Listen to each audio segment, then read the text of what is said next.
皆さんこんにちは。民族、言語、国家、宗教、イデオロギーを超えた人類共通の経典の制作者、白銀竜京です。はい、クリアリストのカツゼンです。ドリームコーディネーターのビビアンです。ビルゲイツヤバいと。ずっとビルゲイツがヤバいってね、いろんなニュースで見てるけど、基本的に私は悪く思わないできたの。なぜかっていつもWindows にお世話になってるから、そんな悪い人じゃないよ、そんなことないよって本当に思ってたの。でもね、今日動画見てもらうけど、なんかやばいなと。なんか日本好きで、日本に軽井沢、日本の軽井沢に別荘持ってるんだよね。そうなんですか。10億ぐらいする。で地下も掘ってなんかシェルターがあるとか。で奥さんとビル・ゲイツ財団やってるでしょ。でアフリカにこうワクチンを供給してんだよね。何のワクチンだか。でその46万人って言ったかな、子供たちがなんか後遺症で苦しんでるとかさ。これも分かんない。ツイッターとかインスタグラムとか、今 YouTube とかいろんなね、ソースで、いろんな情報があって、最近よく見るようになって、ビル・ゲイツがよく出てくるのよ。で、これはやんなきゃなっていうことでね、ちょっとやりましょうってことなんだよね。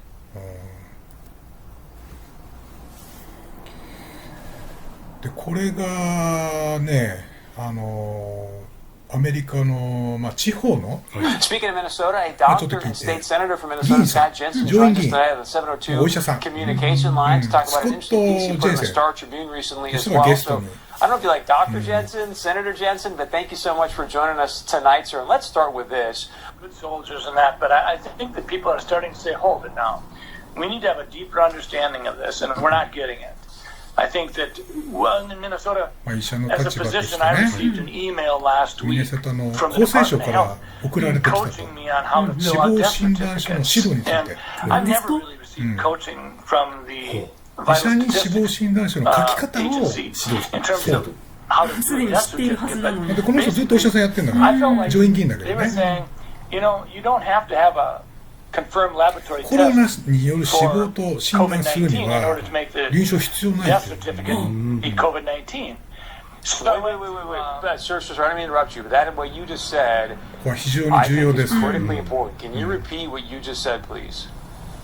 Well, last Friday, I received a 7-page document that sort of told me that if I had an 86-year-old patient that had pneumonia but was never tested for COVID-19, But sometime after she came down with pneumonia, we learned that she had been exposed to her son, who had no symptoms, but later on was identified with COVID-19, that it would be appropriate to diagnose on the death certificate COVID-19. Now, we've not done that. If someone has the pneumonia and it's in the middle of a flu epidemic,and I don't have a test on influenza, I don't diagnose influenza on the death certificate. I will say this elderly patient died of pneumonia. I don't mean to interrupt you, but my heart is sinking right now as you're telling me this. You're a doctor. Why in the world would they be sending you out information to fill out death certificates, whether the person's been diagnosed with COVID-19 or not, but then to say in the death certificate this person's death was caused by COVID-19? That does not sound right to me. I went to the person in our office who does most of the death certificates over the last 10, 20 years. I said, does this sound right? I had her look at the documents that I printed off. She said, well, we've always been told that you always put down just facts. You don't put down any probabilities. You don't put any presumptions down. It's just what you know. And so this is concerning. And it actually gets to your point, Chris.When we start talking about the data that goes into the modeling, we have to ask ourselves a question. Are we being forthright? Are we sharing with the public? Minnesota, North Dakota, we don't need to be having it sugar-coated. We want to know what's going into your modeling. So with that being said, why would they want to skew the number of deaths due to COVID-19? Well, fear is a great way to people, and I worry about that. I worry that sometimes we're so darn interested in just jazzing up the fear factor that, you know, sometimes people's ability to think for themselves is 自分で paralyzed 考えること if が they're 麻痺 frightened してし enough. まう。 And that's not where I want people to be. I want people to say, we're going to get through this. I'm going to use my head. I'm going to go to different sources. I'm going to listen to different sources. And I'm going to think for myself because that's what America's about. 自分の頭で考える。 Senator, if you don't mind, after this interview, if you can send me that 7-page document, and just for clarity, you were sent a 7-page document by who again? The Department of Health. The Department of Health, saying, hey, fill this out, whether they test positive for COVID. That is stunning, sir. So Governor Walz had his conference call today. Yeah, Doc, last question I got about 60 seconds, sir. I mean, we'd love to have you back, but I actually originally brought you on because I thought you had a fascinating piece in the Star Tribune. If we can bring this up, Christy, but it says, hey, more thoughtful lockdown rules could spare loss and suffering. It was really geared towards, look, guys, we've got to obviously put public health first, but also be concerned about our economy. 30 seconds, sir. Why should people go read this piece? ミネソタの厚生労働省、国と We're は言っ not て going な to い。 have government make arbitrary decisions about what is an essential and a non-essential business. We're talking about measuring what we're trying to do. We're trying to provide some separation. We're trying to provide social distancing. And if that's the case, we need to look at what's a safe occupation and what's not. So two people are mowing a lawn on a golf course and they're 30 yards apart does not mean if we've まあ got このロー lawn カル放 people 送 and they're 局が working 放 in 送したも solo のだけ or どね、 two-man crews, これ this が is 何 not か an のプロ issue. パガン When ダのため government の goes overboard, スクリーム we lose our って liberties 考えに and く we いん may だよ never ね。 get them back. So we need to be very careful. この We 先生 can も do 立 it 派な with a 人 more だし、 laser precision rather than just 話し whack-a-mole. 方が Doctor, Minnesota State Senator Scott Jensen, thank you so much for the time. Nancy, boy, I think you made some major breaking news today, sir. If you would again, please email me that document, okay? We'll do that. なんか冷静に話している感じがしますよね。ツイッターで拡散されたと。If someone dies with COVID-19, we are counting that as a COVID-19 death. Now, I can't imagine if someone comes in with coronavirus, goes to an ICU, and they have an underlying heart condition and they die, they're going to say cause of death, heart attack. I cannot see that happening. That was from yesterday's White House briefing, and it sparked a nationwide debate over how we count deaths from COVID-19. Do we count someone who tests positive for the virus but died of pneumonia as a COVID death? But what about someone who dies with symptoms of the disease but was actually never tested? It's actually crucial information.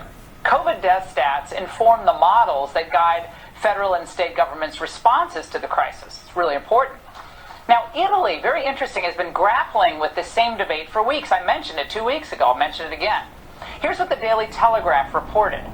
According to Professor Walter Ricciardi, is the scientific advisor to Italy's Minister of Health.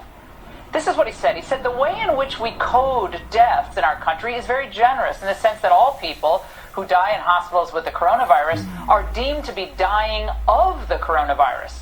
On re-evaluation by the National Institute of Health, only 12% of death certificates have shown a direct causality from coronavirus, while 88% of patients who have died have at least one pre-morbidity. Many had 2 or 3.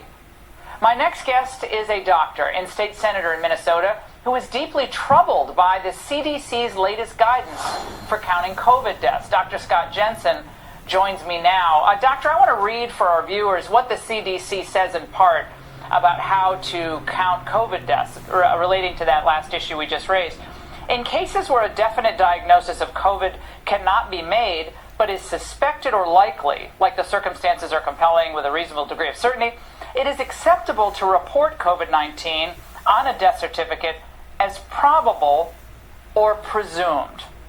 So, doctor, what's the problem with that? Well, in short, it's ridiculous. I spent some time earlier today just going through the CDC's manual on how to complete death certificates and the parts that were specifically written for physicians. And in that manual, it talks of precision and specificity, and that's what we were trained with. The determination of the cause of death is a big deal. It has impact on estate planning. It has impact on future generations. And the idea that we're going to allow people to massage and sort of game the numbers is a real issue because we're going to undermine the trust. And right now, as we see politicians doing things that aren't necessarily motivated in fact and science, the public's going to, their trust in politicians is already wearing thin. And doctor, in that same CDC guidance sheet on COVID-19, it references the fact that basically this is a judgment call for doctors on how to fit, I read it, what goes on line 1 and then what goes on line 2 and what goes on the final line as far as contributing factors and ultimate cause of death. But they concede that it is a judgment call. Again, why is that not correct? Well, let's just take influenza. If I have a patient died a month ago, had fever, cough, and died after 3 days, and maybe had been an elderly, fragile individual, and there happened to be an influenza epidemic around our community, I wouldn't put influenza on the death certificate. I've never been encouraged to do so. I would put probably respiratory arrest would be the top line, and the underlying cause of the disease would be pneumonia, and in the contributing factors I might well put emphysema or congestive heart failure. But I would never put influenza down as the underlying cause of death, and yet that's what we're being asked to do here. Dr. Fauci was asked about the COVID death count today. Here's what he said in part. What do you say to those folks who are making the claim without really any evidence that these deaths are being padded, that the number of COVID-19 deaths are being padded? You will always have conspiracy theories when you have very challenging public health crises. They are nothing but distractions. Conspiracy theories, doctor? So you're engaging in conspiracy theories. What do you say to Dr. Fauci tonight? Well, I would remind him that any time healthcare intersects with dollars, it gets awkward. Right now, Medicare has determined that if you have a COVID-19 admission to the hospital, you'll get paid $13,000. If that COVID-19 patient goes on a ventilator, you get $39,000, 3 times as much. Nobody can tell me after 35 years in the world of medicine that sometimes those kinds of things impact on what we do. Some physicians really have a bent towards public health, and they will put down influenza or whatever because that's their preference. I try to be very specific, very precise. If I know I've got pneumonia, that's what's going on with the death certificate. I'm not going to add stuff just because it's convenient. I think that it's not a conspiracy theory at all. Yeah. So you reject what he said? Absolutely.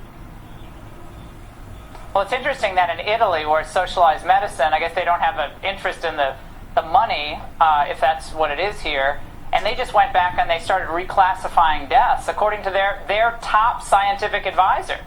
So they admitted that they were being liberal or generous in how they coded some of these deaths, and they're just going back and reclassifying them. Does that surprise you? It really does. I mean, let's just take someone getting hit by a bus and they collapse along and they go into the emergency room and they're there for 15, 20 minutes. Blood work comes back, COVID test comes back positive, and they die 20 minutes later because of their collapsed lung. We're going to put that down as COVID-19? That doesn't make any sense. Dr. Jensen, really important conversation. We really, really appreciate your data-driven perspective. Thank you so much. Many of you already know Dr. Fauci has an extreme conflict of interest and knows Bill Gates a whole lot better than maybe any of us had previously thought. Listen to this clip from Patrick Henry on his channel Diverging Perspective. The Leadership Council, this is the Leadership Council of the Bill and Melinda Gates Foundation, is comprised of several people, including Dr. Anthony S. Fauci, Director of NIAID, part of the National Institute of Health. He sits on the Leadership Council board of the Bill and Melinda Gates Foundation. And folks, that is a conflict of interest. If your best friend and bud that you sit on his Leadership Council of his foundation is Bill Gates, and you are a very crucial key player in the coronavirus task force, in fact the one that gives recommendations, and I mean this guy's been calling for national lockdown and all sort of crazy stuff. So at the very least I find this a conflict of interest. Fauci should in all rightfulness step down immediately. No one should have to fire Fauci because of this conflict of interest. He should of his own accord step down immediately. By the way, friends, in another tweet I shared this picture of people like Bill Gates Sr., David Rockefeller, Ted Turner, an avowed eugenicist, George Soros, and look, Dr. Anthony Fauci. You'll hear us cover some more of this in the interview you're about to hear. But suffice to say, friends, people are waking up in droves and understand that public enemy number one at this point are people like George Soros and Bill Gates, not the coronavirus. On April 6th, I tweeted, "If you despise this man, give this a like." And it got 12,700 likes, much more interest than anything I've ever tweeted before. Bill Gates is clearly an enemy of humanity and our freedom. Friends, before we ビル・ゲイツがこう最大の敵だって言ってんだもんね。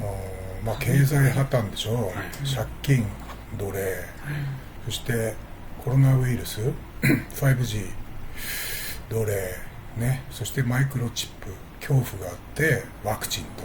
でビル・ゲイツはこのワクチンでこう頑張ってんだよね。コロナウイルス、5G、制御、強制。そしてルールが生まれて、まあ、奴隷と、だからなんかこういう道のりにね、まあ、全てがこう向かうように、できてんじゃないかと、まあ私の情報の偏った取り方でね、まあ、何が正解で何が不正解かわからないけれども、まあ、このインフルエンザの私の記憶でもまあ3000人ぐらいね、毎年亡くなってる。ね、でもコロナウイルス4月12日現在の時に、まあ、99人になったと、そして、厚生労働省で、2019年1月は1日平均54人が亡くなっていたと、ね、コロナじゃなくてインフルエンザだからね、で毎年こうやって、まあ、3000人ぐらいずつ亡くなって、4月11日死亡コロナで、まあ、94人と。アメリカだけじゃなくて、日本も膨らましてる可能性が高いんだよね。この死者数はなんかいじりようがないんだろうなと思ってたんですけども、さっきの映像であったように、まあ、水増ししてる可能性は大いにあるってことですね。あとイタリアではもうすでに訂正に入ってるって言ってましたもんね。イタリアでね、訂正に入ってるって、だからなんか先日のそのいつものやってるコロナの患者数と死亡者数で、なぜかこう患者数が減ってたじゃないですか。あれは多分そういうことなのかなと思いました。まあこのビル・ゲイツの行動っていうか発言にちょっとね、まあ目が離せないと、注意深く見る必要がありますね。ということでしたとね。本日もご清聴ありがとうございました。白銀竜京でした。ありがとうございます。